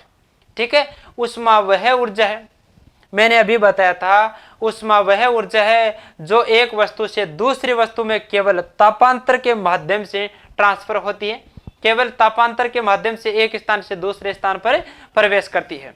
तो इसमें निहित ऊष्मा किस पर निर्भर करती है? उसमें निहित ऊष्मा किस पर निर्भर करती है? द्रव्यमान पर निर्भर करती है। ठीक है, तो ऊष्मा की ऊर्जा क्या है? ऊष्मा एक प्रकार की ऊर्जा है जिससे कार्य में बदला जाता है। ऊष्मा एक प्रकार की ऊर्जा है जिसे कार्य में बदला जा सकता है। ठीक है, ऊष्मा का ऐसा ही मात्रक क्या है? ऊष्मा का ऐसा ही मात्रक, ऊष्मा का ऐसा ही मात्रक जूल, ऐसा ही मात्रक क्या है? जूल है। ठीक है, ऊष्मा का ऐसा ही मात्रक जूल है। इसी के माध्यम से अन्य मात्रक आप देख सकते हैं कि आपका कैलोरी भी ऊष्मा का मात्रक है, किलो जूल भी आपका ऊष्मा मात्रक है, और आपका किलो कैलोरी भी आपका ऊष्मा का मात्रक है। लेकिन एक वाट आपका ऐसा है जो किसका मात्रक है? शक्ति का।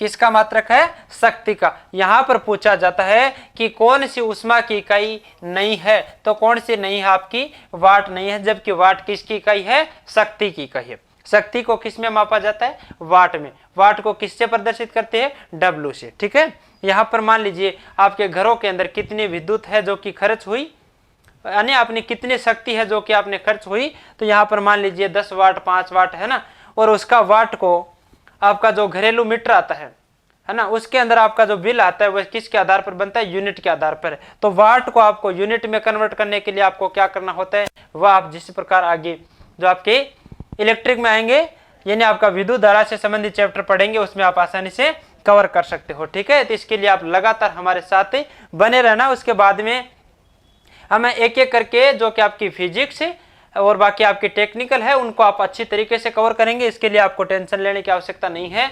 जिस समय आपका एग्जाम आएगा, एग्जाम टाइम से पहले आपको सभी कंप्लीट कवर करवा दिया जाएगा। ठीक है, भाप से हाथ अधिक जलता है अपेक्षाकृत उबलते जल से, क्योंकि इसका कारण क्या है?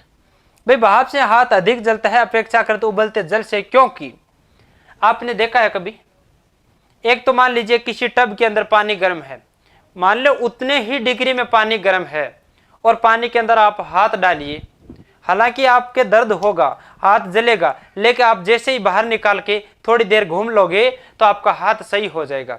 लेकिन उतने ही डिग्री टेम्परेचर के अंदर आपने मान लीजिए कभी भी और तो नहीं, लेकिन आपने किसी दूध के बर्तन के अंदर, दूध के बर्तन के ऊपर आपने ढक्कन साइड में करो, और जिसमें जो ऊष्मा उत्पन्न होती है, जो कि उस ढक्कन से थोड़ा साइड में करने के बाद में जो ऊष्मा निकलती है, उस ऊष्मा के अंदर हाथ डालिए कभी, या फिर गर्म दूध के जैसे ढक्कन एक साइड में करके और आप इसके अंदर हाथ डालिए, और वह हाथ जिस ऊष्मा से आपका हाथ जलता है, वह हाथ जो कि आपके जो कि गर्म जल से अपेक्षा अधिक दर्द करता है, उसका कारण क्या है? तो उसका कारण यही है कि भाप में गुप्त ऊष्मा होती है। भाप में क्या होता है? गुप्त ऊष्मा होती है। गुप्त का मतलब वह अंदरूनी चोट पहुंचाती है। क्या होता है? अंदरूनी चोट पहुंचाती है। इसलिए माना जाता है, आपका मान लीजिए उसी डिग्री जल के अंदर आपने हाथ डाल दिया और वापस निकाल दिया, तो जल में उतनी शक्ति नहीं है जितनी कि आप तुरंत प्रभाव से आपके असर डाल दी, लेकिन वह शक्ति किसमें है? भाप के अंदर। गुप्त ऊष्मा का अंदर अंदरूनी मामला है, और अंदरूनी अगर चला जाता है तो यह आपका हाथ है जो कि कुछ ही सेकंडों के अंदर आपका जल जाएगा। मान लीजिए ये फूल के तैयार हो जाएगा, उतनी ही डिग्री में पानी से नहीं होता है। इसका कारण यही है कि भाप में गुप्त ऊष्मा होती है। भाप में क्या होता है? गुप्त ऊष्मा होती है। इसका कारण है आपका हाथ है जो कि है ना, उबलते जल की अपेक्षा भाप से अधिक जलता है, उबलते जल की अपेक्षा भाप से अधिक जलता है, तो उसमें गुप्त ऊष्मा अधिक होती है। ठीक है, यहां से आप समझ सकते हो। ठीक है, अगला क्वेश्चन आप देखिए, शीशे की छड़ जब भाप में रखी जाती है इसकी लंबाई बढ़ जाती है। भाई ये बोल रहा है कि शीशे की छड़ को भाप में रखी जाती है तो इसकी लंबाई बढ़ जाती है, परंतु इसकी चौड़ाई अप्रभावित रहती है। चौड़ाई अप्रभावित रहती है, घटती है या फिर बढ़ती है या फिर अवस्थित रहती है। तो इसका कहने का मतलब ये होता है कि शीशे की छड़ जब भाप के अंदर रखते हो, शीशे की छड़ को जब भाप के अंदर रखते हो, इसकी लंबाई बढ़ती है तो इसकी चौड़ाई भी निश्चित बढ़ेगी। ठीक है, इसकी लंबाई बढ़ेगी तो इसकी चौड़ाई भी निश्चित बढ़ेगी। ठीक है, तो यहां पर देखो लंबाई चौड़ाई, मान लीजिए इसका व्यास बढ़ेगा तो लंबाई बढ़ेगी, चौड़ाई भी बढ़ेगी। ठीक है, चौड़ाई भी क्या होती है, बढ़ती है। तो आपका ऑप्शन नंबर सी क्या हो जाएगा, राइट हो जाएगा। अगला क्वेश्चन है, मान लीजिए जब किसी बोतल में पानी भरा जाता है, ठीक है, किसी बोतल के अंदर पानी भरा जाता है और इसे जमने दिया जाता है। ठीक है, क्या कर दिया जाता है, जमने दिया जाता है। और यह बोतल किसकी है, कांच की। ठीक है, बोतल किसकी है, कांच की। ठीक है, यहां पर मान लीजिए कांच की नहीं भी होती है तो भी मैं आपको बता दूंगा, इसके जमने दिया जाए तो बोतल टूट जाती है। आपने बोतल के अंदर आपने पानी डाला है, ठीक है, पानी डालकर आपने फ्रीजर के अंदर रख दिया। आप कभी भी ऐसा करिए, फ्रीजर के अंदर किसी कांच के बोतल को पानी से भर के उसका ढक्कन इस प्रकार से बंद करे कि 1% भी पानी की जो कोई हवा या गैस बाहर न निकले। उसके बाद में इसको फ्रीजर के अंदर रख दीजिए। कुछ समय बाद में जैसे ये इसमें अंदर पानी पूरा का पूरा क्या होगा, जम जाएगा। ठीक है, पूरा पानी अगर जब बर्फ बन जाएगा तो उसका क्या होगा, बोतल टूट जाएगी। आप देख लेना, बोतलें टूट जाएगी। तो उसका रीजन क्या है, उसका रीजन पानी जमने पर फैलता है, या फिर बोतल हिमांक पर सिकुड़ती है, बोतल के बाहर का तापमान अंदर के तापमान से ज्यादा होता है, या फिर पानी गर्म पर फैलता है। ठीक है, यहां पर देखो पानी जमने पर इसका आयतन बढ़ता है। ठीक है, पानी जमने पर इसका आयतन क्या होता है, बढ़ता है। और बोतल को आपने फिक्स पूरा भर रखा है। ठीक है, इसीलिए तो आपको क्या किया जाता है, कई बार सेफ्टी के लिए बहुत सारे आइटम ऐसे हैं जिसके अंदर थोड़ा ऊपर स्थान रखा जाता है, लेकिन आपने क्या बोला, बोतल को पूरी तरीके से भर दिया। और जिस प्रकार जमेगी, उसके अंदर बर्फ जमेगी तो इसको और जो कि इसका आयतन बढ़ेगा तो इसको आयतन और क्षेत्र की आवश्यकता होगी, इसको स्थान और चाहिए। और तो अगर ढक्कन दी हुई बोतल के अंदर स्थान कहां से आएगा आपको पता है। तो जैसे ही वह अपने इसके अंदर बर्फ जमेगी, वह अपने आप अपना क्षेत्र बनाएगी, उस क्षेत्र को अपने आप कवर करेगी, घेरेगी। तो आपको यहां से देखो, इसके अंदर अगर जो कि आपका क्षेत्र नहीं मिलता है तो वह अपने आयतन को बढ़ावा देने के लिए बोतल को तोड़ देगी। क्या करेगी, क्षेत्रफल फैलेगा तो वह बोतल को तोड़कर अपना आयतन है जो कि आसानी से फैला लेगी। तो यहां पर देखो पानी जमने पर इसका आयतन है जो कि बढ़ता है, आयतन क्या होता है, बढ़ता है। यहां से आपका ऑप्शन नंबर ए क्या हो जाएगा, सही हो जाएगा। ठीक है, यहां पर देखो आयतन बढ़ेगा तो ये अपने आप टूट जाएगी। ठीक है, इसी प्रकार देखा है आपने सर्दियों के दिनों में आपका जो कि पाइपलाइन होते, आपके पानी की पाइपलाइन होती है ना, वह अपने आप टूट जाती है। पानी की पाइपलाइन है जो कि अपने आप टूट जाती है। इसका कारण यही होता है कि इसके अंदर जो कि आपका पानी पड़ा है, और पानी जैसे ही सर्दी के कारण जम जाता है, बर्फ बन जाती है, और इसको जो कि फैलने के लिए आपका जो कि क्षेत्र नहीं मिलता है तो वह पाइप को तोड़कर अपना क्षेत्र बना लेता है। तो इसके कारण यह आपका बोतल टूट जाती है। ठीक है, अगला क्वेश्चन देखिए, मनुष्य आर्द्रता व गर्मी से परेशानी अनुभव करता है क्योंकि इसका कारण है अधिक पसीना आना। भाई पसीना तो सभी के आता है, उससे कौन परेशान होता है। अगर पसीना आने से तो सभी परेशान होती है, लेकिन उसका अन्य कारण क्या है, पसीना कम आने के कारण ऐसा तो कोई है नहीं जो कि पसीना कम आने की वजह से परेशान होता है, और नए ही पसीना आने से जो कि परेशान होते हैं। पसीना आर्द्रता के कारण वाष्पित नहीं होता है, यह सबसे बड़ी बात है। पसीना आर्द्रता के कारण वाष्पित नहीं होता है, इसके कारण व्यक्ति परेशान हो जाता है। क्योंकि अगर पसीना आए तुरंत सूख जाए, आए तुरंत सूख जाए, तो आप इतना परेशान नहीं होता हो जितना कि अपने आप जो कि आर्द्रता के कारण पसीना वाष्पित नहीं होता है, इसके कारण है जो कि परेशानी का अनुभव किया जाता है। ठीक है, चलिए अगला क्वेश्चन देखिए।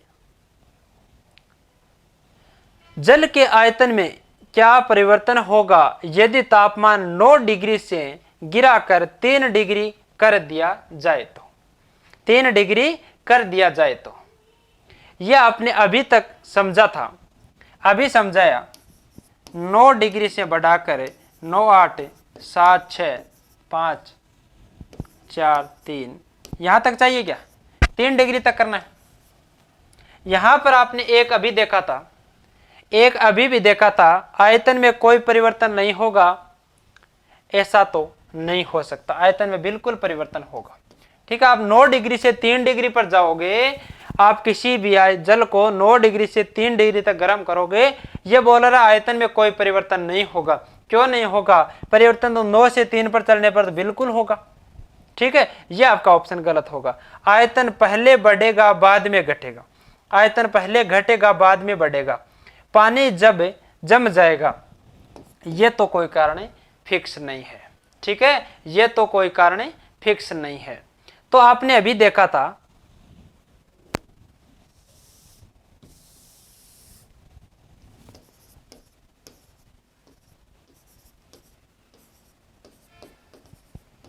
ठीक है, यहां से देखो 9 डिग्री से नीचे आएगा, 9 डिग्री से क्या होगा?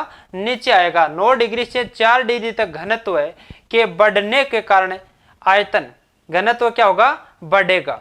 तो आयतन क्या होगा? घटेगा। भाई यहां से देखो 4 डिग्री तक घनत्व क्या होगा? घनत्व बढ़ेगा।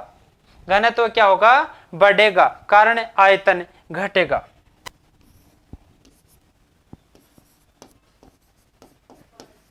आयतन घटेगा। और 4 डिग्री पर जल का घनत्व क्या रहता है? अधिकतम रहता है। इसके बाद में घनत्व है जो अपने आप घनत्व तो क्या होगा? कम हो जाएगा, आयतन क्या होगा? बढ़ेगा।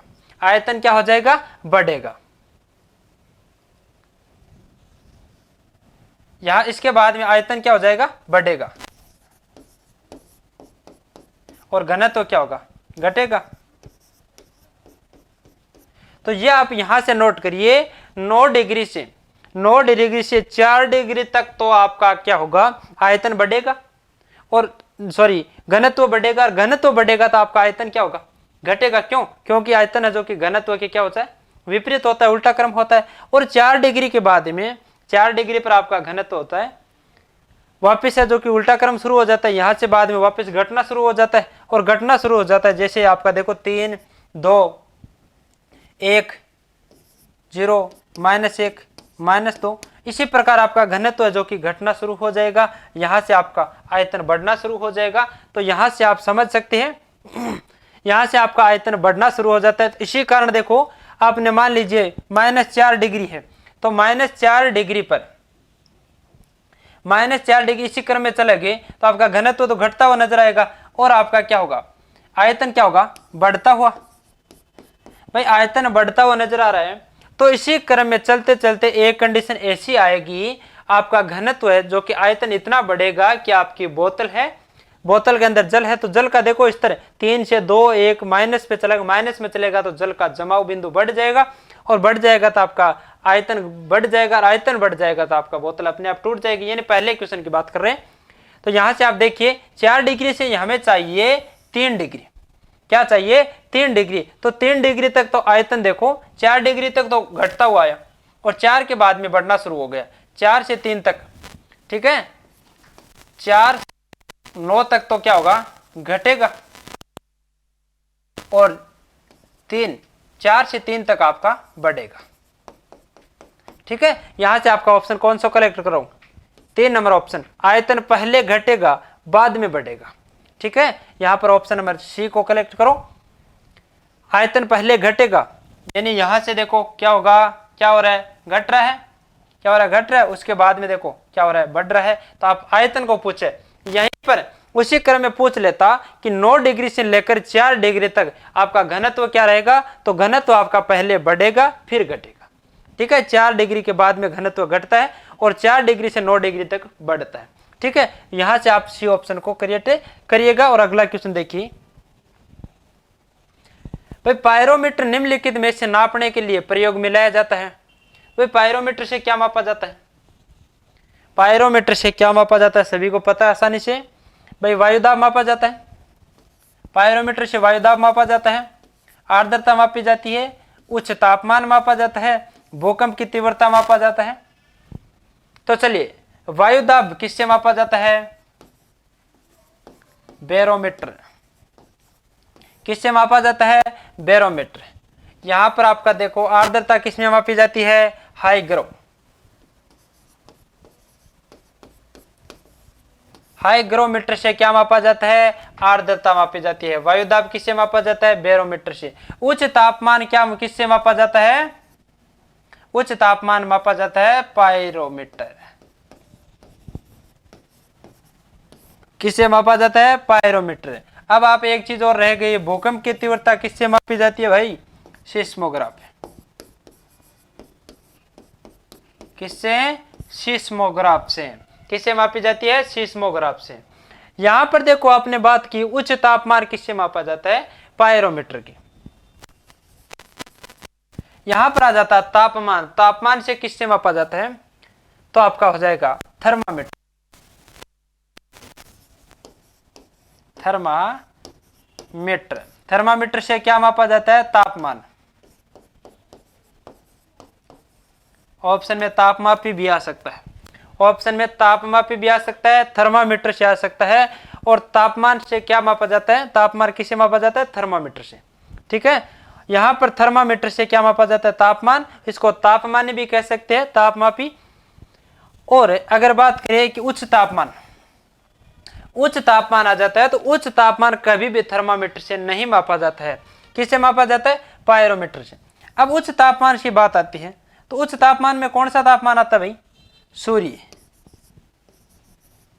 सूर्य का तापमान। ठीक है, सूर्य का तापमान वगैरह ये किससे मापा जाता है? पायरोमीटर से। यहां पर अगर बात करें कि सूर्य के तापमान को मापने वहां सूर्य के पास में कौन जाता है, तो इसके लिए यहां पर देखो पायरोमीटर के द्वारा किसी वस्तु का टेम्परेचर मापने के लिए उस वस्तु के पास जाने की आवश्यकता नहीं है। यहां से आप सूर्य का तापमान है जो कि माप सकते हैं, तो इसलिए किसी के उसके पास में जाने की जरूरत नहीं है। यहीं से बैठे आप सूर्य का तापमान माप सकते हो। किसके द्वारा? पायरोमीटर के द्वारा। ठीक है, पायरोमीटर के द्वारा माप सकते हो। यहां से आप देख सकते हो एक चीज और होती है, थर्मामीटर आपको दिख रहा है। अब इसी देखो थर्मामीटर से आपका थर्मोस्टेट बनता है। थर्मामीटर से आपका देखो थर्मोस्टेट बन सके, सेम ही नाम है, क्या होता है? थर्मामीटर। थर्मामीटर से थर्मोस्टेट। ठीक है, यह आपको देखने में नाम सेम लग रहा है। अगर थर्मामीटर और थर्मोस्टेट में अंतर क्या है? भाई थर्मामीटर तो होता है तापमान को मापता है, भाई कितना टेम्परेचर है उसको मापने के लिए क्या काम आता है? क्या काम आता है? थर्मामीटर काम आता है। लेकिन थर्मोस्टेट, थर्मोस्टेट किसके काम आता है? तापमान को नियत रखने के लिए, तापमान को स्थिर रखने के लिए, तापमान को स्थिर रखने के लिए, स्थिर रखने के लिए क्या काम आता है? थर्मोस्टेट। ठीक है, जैसे कई के नाम से पता चल जाता है, जैसे लेक्टोमीटर। भाई लेक्टोमीटर से दूध की शुद्धता मापी जाती है। और उसी के बाद में आता है लैक्टिक अम्ल, किस में पाया जाता है? भाई अगर एक नाम आता है लैक्टिक अम्ल किस में पाया जाता है, तो किस में पाया जाता है? दूध में पाया जाता है। और लेक्टोमीटर, लेक्टोमीटर का मतलब किसमें? लेक्टोमीटर से क्या मापा जाता है? दूध की शुद्धता। तो यहां पर अगर लेक्टोमीटर से, और बहुत बार क्या हो जाता है कि आपको यहां तक पता है कि लेक्टोमीटर से दूध की शुद्धता मापा जाता है। लेकिन यहां पर देखो एक बार ऑप्शन आ गया था कि जो कि है ना लैक्टिक अम्ल किस में पाया जाता है, यहां पर आगे दूध का ऑप्शन दे रखा था। आपको पता है लैक्टिक अम्ल है जो किस में पाया जाता है? दूध में पाया जाता है। ठीक है, तो ये हो जाएगा आपका, देखो नाम से ही पता चल जाता है, थर्मामीटर और थर्मोस्टेट सेम नाम। तो इस थर्मामीटर का मतलब तो ये आपका यंत्र हो जाएगा, थर्मोस्टेट ये इसका तापमान नियत रखता है। तो यहाँ पे दोनों एक चीज से कवर करें। और तापमान से आपका 3 क्वेश्चन बनता है। देखो तापमान नॉर्मल टेम्परेचर की बात करें और आपका पायरोमीटर नहीं दिया गया हो, पायरोमीटर नहीं दिया गया हो तो आपका थर्मामीटर जो कि तापमान मापता है। अगर थर्मामीटर नहीं दे के कई बार तापमापी दे देते हैं, ठीक है, तो तापमापी थर्मामीटर का दूसरा नाम है। अगर उच्च तापमान की बात करें जैसे सूर्य वगैरह की, तो सूर्य के अगर तापमान मापने के लिए कौन काम आता है? पायरोमीटर, ठीक है। और यहां पर देखो थर्मोस्टेट का कार्य हो गया। वायुदाब है जो बैरोमीटर से मापा जाता है, आर्द्रता आपके हाइग्रोमीटर से, और यहाँ पर भूकंप की तीव्रता सीस्मोग्राफ से। भूकंप की तीव्रता है जो कि आपके सीस्मोग्राफ से। तो आपका हो जाता है हाइग्रो, एक होता है हाइग्रो और हाइड्रो, एक होता है हाइग्रो और एक होता है हाइड्रो। हाइड्रो भी देखा है आपने,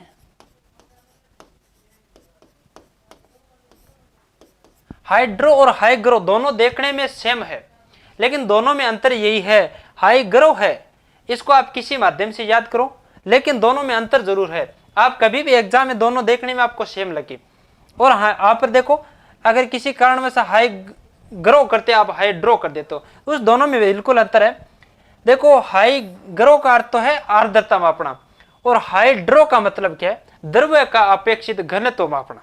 द्रव्य का अपेक्षित घनत्व मापना किसका कार्य होता है? हाइड्रोमीटर का। और हाइग्रो का है वायुमंडलीय आर्द्रता मापने के लिए, ठीक है। तो दोनों का अलग अलग कार्य होता है, दोनों मीटर ही अलग है, तो दोनों को अलग अलग आप याद करिएगा, ठीक है। रिएक्टर पैमाने पर किसकी जो की मापते रेटिंग? रिएक्टर पैमाने पर किसकी जो की रेटिंग मापते हैं? रिएक्टर पैमाने पर किसकी मापते हैं भाई? भूकंप की तीव्रता की रेटिंग किस में मापा जाता है? भूकंप की तीव्रता की रेटिंग किस में मापा जाता है? रिएक्टर पैमाने पर, ठीक है। रिएक्टर पैमाने पर, रिएक्टर पैमाने पर किसकी जो कि आपकी मार्किंग की जाती है? भूकंप की तीव्रता की, ठीक है। यहां पर आपके वायुदाब है जो कि बैरोमीटर से मापा जाता है। बैरोमीटर क्या होता है? बैरोमीटर के बारे में भी अच्छी तरीके से आगे जाकर पढ़ेंगे, जिस प्रकार आगे आगे क्वेश्चन आएंगे उसी प्रकार के आप पढ़ सकते हैं। बैरोमीटर का कार्य क्या होता है? वायुदाब मापा जाता है। और बैरोमीटर से और क्या क्या कार्य होता है? बैरोमीटर एक जो कि मीटर लंबी छड़ होती है, जिसको एक सिरा जो कि कांच की बनी मजबूत छड़ होती है, इसके अंदर जो कि आपका पारा भरा जाता है, और पारा भरा जाता है, एक सिरा इसका खुला रखा जाता है। इसका आप मौसम का पूर्वानुमान भी लगा सकते हैं। अगर बैरोमीटर का पाठ्यांक एकदम से नीचे गिर जाता है, एकदम से नीचे गिर जाता है, तो आपकी कौन सी संभावना रहती है मौसम की? तो आंधी या फिर तूफान आने की संभावना रहती है। जो कि बैरोमीटर का पाठ्यांक धीरे धीरे नीचे गिरता है तो आपकी वर्षा होने की संभावना रहती है। बैरोमीटर का पाठ्यांक जब एक धीरे धीरे ऊपर चढ़ना शुरू हो जाता है, तब आप मौसम साफ रहने की आपकी जो कि संभावना रहती है। ये सब आप क्या करेंगे? जब बैरोमीटर पढ़ेंगे तब आपको आसानी से समझ में आ जाएगा। अभी आपका नॉर्मल था कि पायरोमीटर का प्रयोग किया जाता है। पायरोमीटर का मतलब उच्च तापमान मापने के लिए प्रयोग किया जाता है। तो आपकी एक की वजह से कितने क्लियर हो गए, आप आसानी से समझ सकते हो, ठीक है। आप अगला क्वेश्चन देखिए। ऊनी वस्त्र हमें गर्म रखते हैं। भाई ऊनी वस्त्र हमें गर्म रखते हैं, यह चीज क्लियर है। ऊनी वस्त्र हमें गर्म रखते हैं क्योंकि सर्दियों में हम सबसे ज्यादा कौन से वस्त्र पहनना जो कि पसंद करते हैं? ऊनी वस्त्र। अब देखो ये हो गया कथन ए। उसके बाद में कारण आर क्या है? ऊनी रेशे एक विशेष प्रकार के प्रोटीन के बने होते हैं जो उष्मा के कुचालक होते हैं। क्या होते हैं? उष्मा के कुचालक। ऊनी वस्त्र बिल्कुल क्या होते हैं? उष्मा के कुचालक होते हैं। जिस प्रकार आपने ऊनी वस्त्र पहन रखा है, और जैसे आपके पास सर्दी आएगी तो सर्दी को क्या है? ऊनी वस्त्र हमारे शरीर के अंदर नहीं आने देंगे। नहीं आने देंगे का मतलब तो यही हुआ कि ये उष्मा का कुचालक है, उष्मा का कुचालक है, तभी तो हमारे शरीर के अंदर उष्मा को नहीं आने दे रहे। उसी समय आप क्या करें? किसी अन्य कपड़े, ठीक है, आप ऊनी वस्त्र की बजाय कोई अन्य कपड़ा पहनकर आप सर्दी में जाइए। सर्दी अचानक जैसे ही आपकी उष्मा आएगी और उष्मा का सुचालक होता तो तुरंत आपके शरीर में प्रवेश करवा देगा। और आप जैसे ही आपका सर्दी का जो कि कार्य है कितना तेजी से काम करता है वो आपको पता है सभी को, कि सही उत्तर का चयन नीचे दिए गए कूट की सहायता से करें। किसकी सहायता से करें? कूट की सहायता से। यहाँ पर देखो आपका ए ऑप्शन है, बी है, सी है और डी है। यहाँ पर देखो कार्य अलग अलग होता है। यहाँ पर देखो अगर ए सही है, यहाँ पर मान लीजिए किसी कारणवश देखो आर गलत हो सकता है, ठीक है, जबकि हमारी तो दोनों परिभाषा एकदम से कंप्लीट सही है, ठीक है। बहुत बार होता है, मैं आपको आगे बताऊंगा। सबसे पहले इसको समझिए, उसके बाद में आगे देखेंगे कि देखो अगर ओनली फॉर ए सही है, आर गलत है। अगर ए सही होता, आर गलत होता, तो आपका ऑप्शन नंबर कौन सा हो जाता? सी सही हो जाता। ठीक है, यहां पर देखो ए गलत है, आर सही है। मान लीजिए ए गलत होता और आर सही होता, तो आपका ऑप्शन नंबर डी सही हो जाता। जबकि यहां पर देखो आपका क्या है, हमारा तो दोनों सही है, ए व बी दोनों सही है। मान लीजिए ए व दोनों बी सही है, तो आप ए ऑप्शन पर देखिए ए तथा बी, ए तथा आर दोनों सही है, तथा आर ए की सही व्याख्या है। बिल्कुल यहां पर देखो नॉर्मल इतनी सी बात कह रखी थी, 19 वस्त्र हमें गर्म रखते, इतनी सी बात। लेकिन बी के अंदर पूरी व्याकरण दे रखी है, व्याख्या दे रखी है। 19 रेशे एक विशेष प्रकार के प्रोटीन के बने होते, उष्मा का कुचालक होता है, जो कि आपके उष्मा से बचा सकता है। उसके लिए ये हो गई उसकी परिभाषा। तो आपका ए ऑप्शन है जो कि एकदम से राइट माना जाएगा। ठीक है, ए ऑप्शन आपका एकदम से क्या हो जाएगा? राइट हो जाएगा। ठीक है, मान लीजिए इसी कारण अभी देखो अगर ऑप्शन चेंज करने की कंडीशन आ जाती है तो मैं बता देता हूं कि मान लीजिए 19 वस्त्र हमें, यहां पर मान लीजिए 19 वस्त्र हमें गर्म रखती है, यहां पर ये तो हो जाएगा सही। लेकिन एक चीज और मान लीजिए अगर आर में ये हो जाता, अगर ये काट देते, ठीक है, ये न होकर यहां पर हो जाता कि 19 वस्त्र हमें बारिश से बचाता है, बारिश से बचाते हैं। ठीक है, यहां पर देखो आर के अंदर ये अगर परिभाषा होती, यहां पर देखो ए के अंदर तो 19 वस्त्र हमें गर्म रखते हैं, ये चीज तो राइट है, मान ली 19 वस्त्र गर्म रखते हैं। लेकिन आर के अंदर ये व्याख्या होती 19 वस्त्र हमें बारिश से बचाते हैं, तो ये ऑप्शन आपका कभी भी सही नहीं हो सकता, क्योंकि 19 वस्त्र हमें गर्म रख सकते, वर्षा से कभी, बारिश से कभी नहीं बचा सकते। तो यहाँ पर आपका इस कंडीशन में ओनली फॉर ए सही होता, आर गलत होता। तो इसी कंडीशन में आपका ए सही, आर गलत, मतलब सी आपका ऑप्शन राइट माना जाता।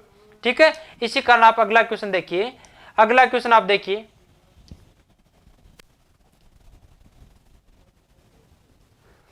देखो सेल्सियस और फ़ारेनहाइट थर्मोमीटर में दोनों के ताप का प्रक्षेपण समान होता है। ठीक है, समान होता है, तो दोनों ने आपने देखा है कि अगर क्या है -40 डिग्री पे, 0 डिग्री पे, 32 डिग्री पर और 100 डिग्री पर, तो यहाँ पर सेल्सियस और डिग्री सेल्सियस और फ़ारेनहाइट पर दोनों पर मान लीजिए 40 डिग्री का, 40 डिग्री सेंटीग्रेड और फ़ारेनहाइट दोनों का संप्रेक्षण एकदम से सही होता है। तो मान लीजिए यहाँ पर आपका -40 डिग्री का टेम्परेचर है, जो जिसमें सेल्सियस में भी -40 डिग्री चलता है और फ़ारेनहाइट में भी -40 से चलता है। ठीक है, तो ये हो जाएगा आपका, आसानी से इसको कवर कर सकते हो। इसी क्रम में आप ये हो जाएगा आपका आज की क्लास का लास्ट क्वेश्चन। बाकी बात करेंगे अगली क्लास में। जय हिंद, जय भारत।